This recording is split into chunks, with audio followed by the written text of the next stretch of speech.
Hello guys, ayan, so ako ulit ang inyong Auntie Arlene. So ang pag-uusapan naman natin yun ay tungkol sa tanong ng isang sisi natin. Ang tanong niya is, saan daw ba maganda mag-apply? Singapore agency or Philippine agency? Wow! Ang galing sumayaw at ang ganda. Ganyan ang mga dugong Pilipino. So yun guys, ang share ko lang sa inyo is about sa experience ko lang po at sa mga kakilala ko. Ito talaga ay personaling nangyari sa akin at saka sa mga ibang napagtanungan ko. Kasi guys, hindi ako pwede mag one-sided lang kasi nga ako ay kumbaga hindi ko kasi na-try na mag-apply direct sa agency ng Pinas, although yung agency ng Singapore kasi is may ka-tie up sa agency ng Pinas, which is yun yung nagpa-process ng papers ko nung during pag-apply ko dito sa Singapore. And meron akong nakasama dati na nag-apply siya doon as walk-in siya. So, yung agency na ka-tie up ng Singapore doon sa Pinas is na kung saan ako nag-process ng papers ko is nag-accept sila ng walk-in.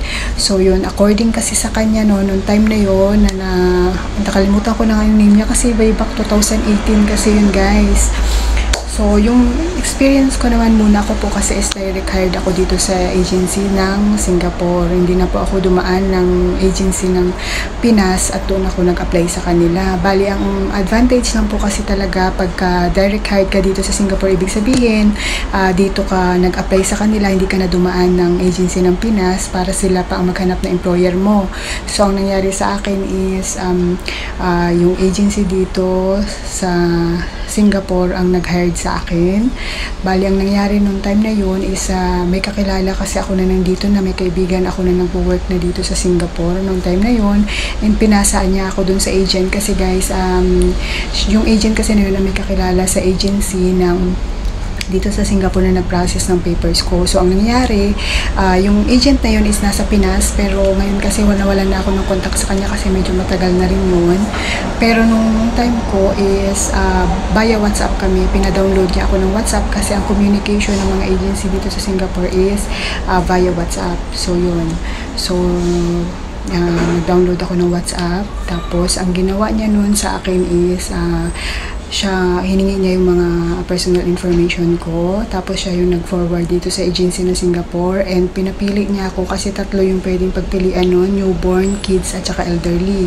So, ang pinili ko po is newborn kasi wala po talaga akong experience sa pagiging DH. Kumbaga, first timer talaga ako guys. So, natakot ako sa mga kids kasi nga baka may ugali na yan. Tapos, pagdating naman sa mga elderly, baka mamaya may mga medical condition na yan. So, takot ako. So, ang newborn ang inano ko kasi nanay na ako ng may dalawang kids na ako, may dalawang anak na ako, so alam ko yung experience ng pag-aalaga ng newborn. So, newborn yung sinabi ko sa kanya. So, yun. So, bali yung agency ng pinasa niya dito sa agency ng Singapore ngayon. Yung mga employer kasi dito guys, talagang nag-aano yan sila dahil mga busy mga tao yan sila, unless talaga na sila talaga ay naghahanap sila ng mga helper na kumbaga referral. For example, ako, helper nila ako, alis na ako sa kanila, pwede sila magtanong na meron ka bang pwedeng i-recommend sa Pinas na pwedeng dito para at least kakilala ba ng kakilala ko or ganun, at sure sila na magiging okay yung papalit sa akin, yung ganun.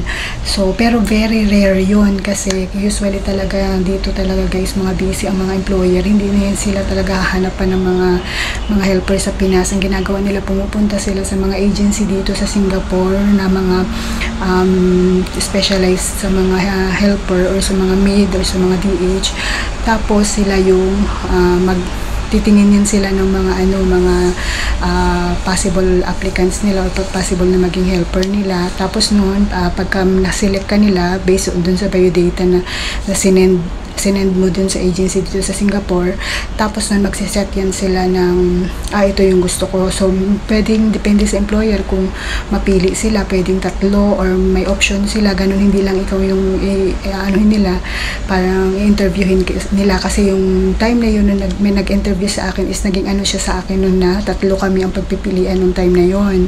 So, yun, kaya mabilisan lang minsan yung mga tawag ito, mga employer pag nag-interview sa inyo. Kaya pag nag-interview ang employer, ang sagot nyo is direct to the point din. Huwag na kayo magpaligoy-ligoy pa kasi nga mahalaga din yung oras nila pag in-interview nila kayo. So yun. Kaya nung time na yun, dahil specialist nga, sabi ko nga sa newborn ako, so may naghanap ng mga nganak na siya.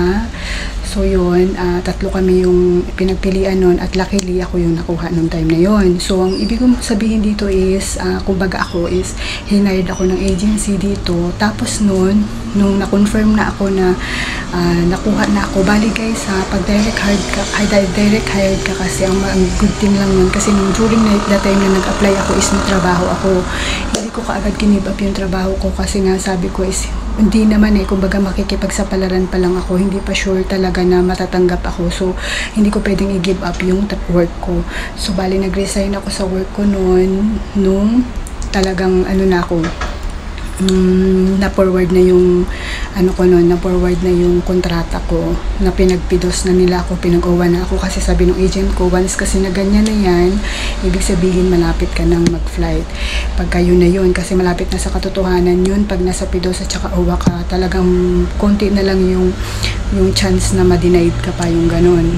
Kaya kasi dun sa work ko is at least 1 month kasi before ka dapat mag-resign, dun mag-file ka na ng resignation letter kung gusto mo magkaroon ng sa kanila ba, yung tawag dun, yung parang hindi ka ma-awol, yung ganun. So yun, balik tayo. So ang good thing talaga pag direct hired ka is sure ka na may employer ka na. Tapos, pangalawa nun is, syempre, pagka wala kang issue or walang problema sa medical mo, yung process ng papers mo, pero kung ibig kong sabihin na sure na may employer ka kasi galing na yun dito sa agency na Singapore, yung mag-hired sa'yo yun. So, yun ang maganda sa direct hired.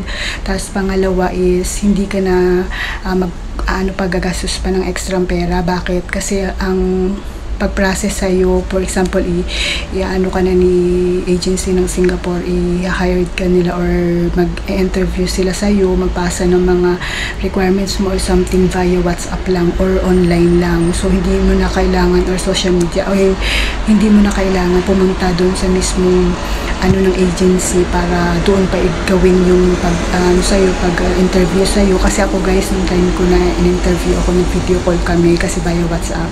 Alam mo, pumunta lang ako ng toilet ng work ko. Nasa work ako noon. Nung time na yon, nagtatrabaho kasi ako sa waxing salon. Pumunta lang ako ng toilet doon, nilak ko lang siya. As in, mabilisan lang talaga yung interview. Parang wala pang 20 minutes tapos na. Kasi ang mga tinanong lang naman sa akin noon is tell me about yourself. Siyempre kung ano yung mga asset na pwede mo ibigay sa kanila, di ba? Maliban doon, kasi nga hindi naman nila tiningnan talaga yung usually yung sabay dito, mabilisan lang yan sila. Sinabi ko rin yung about sa family ko kasi tinanong din nila yon. Tapos kung paano daw ang pag-aalaga ko ng newborn.